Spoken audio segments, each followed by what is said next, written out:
এটা হচ্ছে normal Dubai আর এটা হচ্ছে 15 এপ্রিলের দুবাই। এটা কিভাবে হতে পারে যে দুবাইয়ের মতো একটি শহর পানিতে ডুবে গেছে? এটা এমন একটি দেশ যে দেশটির মতো সবাই হতে চায়। এখানে ব্রুজ খলিফা থেকে পাম জুমেরার মতো বড় বড় প্রজেক্ট রয়েছে। এক রাতের মধ্যে পুরো দুবাইয়ের চিত্র পাল্টে গিয়েছিল।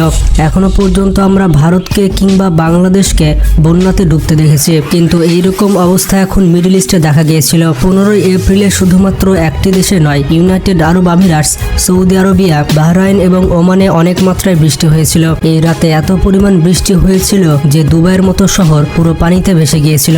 এই বৃষ্টি থামার আগেই এটি তুফানে পরিবর্তিত হয়ে যায়। দুবাইয়ের মানুষ বলেছিল এই ঝড় বৃষ্টি এতটাই ছিল যে কিছু কিছু বাড়ি রীতিমতো নড়ছিল। ঝড় বৃষ্টির এই প্রভাব শুধুমাত্র এখানেই থেমে গিয়েছিল না, মাত্র একদিনের মধ্যে মিডল ইস্টের বেশ কয়েকটি বড় বড় শহর ডুবে গিয়েছিল। তখন পৃথিবীর মডার্ন শহরগুলোর অবস্থা পুরো নাজেহাল হয়ে গিয়েছিল। এই সকল শহরের গলিগুলো এমনভাবে ভাসছিল যেন এই সকল শহরের মধ্য দিয়ে কোনো নদী বয়ে গিয়েছে। রাস্তায় চলা হাজার হাজার গাড়ি তখন পানিতে ভাসছিল। দুবাইয়ে মাত্র কয়েক ঘন্টার মধ্যে এত পরিমাণ বৃষ্টি হয়েছে যেটা দুবাইয়ে মোট 2 বছরে হয়ে থাকে। পরবর্তীতে জানা যায় যে দুবাইয়ে 142 মিলিমিটার বৃষ্টি হয়েছিল, যেখানে দুবাইয়ে এক বছরে মাত্র 95 মিলিমিটার বৃষ্টি হয়ে থাকে। ইউনাইটেড আরব আমিরাতের আল আইন শহরে সব থেকে বেশি বৃষ্টি হয়েছিল। এই শহরে বৃষ্টির রেকর্ড করা হয়েছিল 250 মিলিমিটার। এটা থেকে আপনারা বুঝতে পেরেছেন যে দুবাইয়ে কি পরিমাণ বৃষ্টিপাত হয়েছিল। যদি দুবাই তার বড় বড় বিল্ডিং ছাড়া আর কিছুর জন্য ফেমাস হয় তাহলে সেটা হচ্ছে তাদের মরুভূমি। মরুভূমির গরম নেওয়ার জন্য অনেকে এই দুবাই গিয়ে থাকে, কিন্তু অবাক করা বিষয়টি হচ্ছে দুবাই ইন্টারন্যাশনাল এয়ারপোর্টে মাত্র 24 ঘন্টাতে 6.26 ইঞ্চি বৃষ্টি হয়েছিল। দুবাইয়ের বেশিরভাগ প্লেনগুলো পানিতে ভেসে যাচ্ছিল। এই দৃশ্য দেখে রীতিমতো সবাই অবাক হয়ে গিয়েছিল। দ্য weatherman.com এর রিপোর্ট অনুযায়ী এখানে এত পরিমাণ বৃষ্টি 2 বছরে হয়ে থাকে। মানে 2 বছরে যে পরিমাণ বৃষ্টি হওয়ার কথা ছিল সেটা মাত্র এক রাতেই হয়ে গিয়েছে। তাছাড়া বিভিন্ন রিপোর্টে বলা হয়েছে দুবাই উন্নত শহর হতে পারে, কিন্তু বর্তমানে এই দেশটির সব থেকে বড় সমস্যা হচ্ছে এই দেশটির ড্রেনেজ সিস্টেম। ড্রেনেজ সিস্টেমের কোনো পাওয়ারফুল সমাধান এখনো দুবাই করতে পারেনি। আর এই বিষয়টি তুলে ধরা হয়েছে ইংলিশ নিউজপেপার রিউটার্সে। কিন্তু সবার মনে প্রশ্নটি উঠছে যে এমনটা কিভাবে সম্ভব হলো?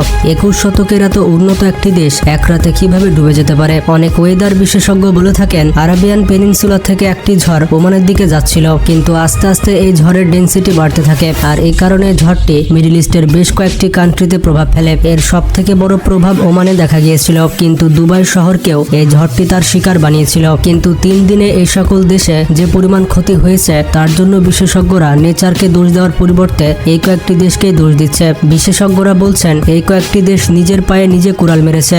আপনারা হয়তো ভাবছেন আমি এটা কেন বললাম, চলুন এই বিষয়ে জেনে আসি। আমরা সকলেই জানি গালফ কান্ট্রিগুলো তাদের প্রচন্ড গরম এবং তেলের জন্য পুরো পৃথিবীতে বিখ্যাত। এই দেশগুলো গরমের হাত থেকে বাঁচার জন্য একটা কৃত্রিম পদ্ধতি অনুসরণ করে। এটিকে বলা হয় ক্লাউড সিডিং। এটি হচ্ছে নকল মেঘ এবং আসল বৃষ্টি। বিভিন্ন ওয়েদার বিশেষজ্ঞ বলে থাকেন এই সকল দেশে ঝড় বৃষ্টি হওয়ার কারণই হচ্ছে ক্লাউড সিডিং। বিভিন্ন রিপোর্টে বলা হয়েছে ঝড় বৃষ্টি আসার আগের দিন দুবাই তাদের আকাশে ক্লাউড সিডিং করেছিল, আর এই প্লেনটি আকাশে উড়ানোর কারণে দুবাই শহরের সাথে এমনটা ঘটেছে। যেহেতু ক্লাউড সিডিং শব্দটি উঠেই গেল, তাহলে আমরা একটু জেনে আসি ক্লাউড সিডিং কি, কিভাবে বা প্রকৃতিকে ফোর্স করা হয় বৃষ্টি দেওয়ার জন্য। মানুষ এই পৃথিবীর সব থেকে শক্তিশালী প্রাণী, আর এটার উদাহরণ মানুষ দিচ্ছে। যেমন জোর করে ফসল ফলানোর জন্য জমিতে ফার্টিলাইজ ব্যবহার করছে, জোর করে ব্রিডিং করার জন্য আনন্যাচারাল কেমিক্যাল ব্যবহার করছে।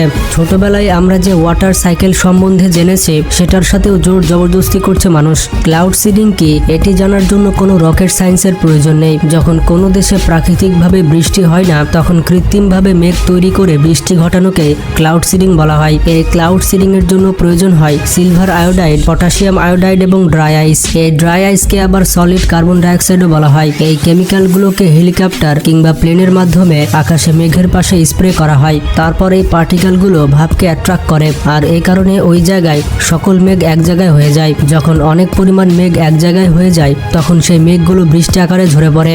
এই প্রক্রিয়ায় বৃষ্টি হতে মোটামুটি আধা ঘন্টা সময় লাগে। কিন্তু এখানে একটি বিষয় অবশ্যই মাথায় রাখতে হবে, সেটা হচ্ছে বৃষ্টি তো কৃত্রিমভাবে হতে পারে, কিন্তু এটা তখনই সম্ভব যখন আকাশে মেঘ থাকবে। মেঘ ছাড়া ক্লাউড সিডিং করা অসম্ভব। কিন্তু বন্ধুরা, যখন অতিরিক্ত মেঘ জমে যাবে তখন সেটা ভয়ঙ্কর রূপ ধারণ করতে পারে।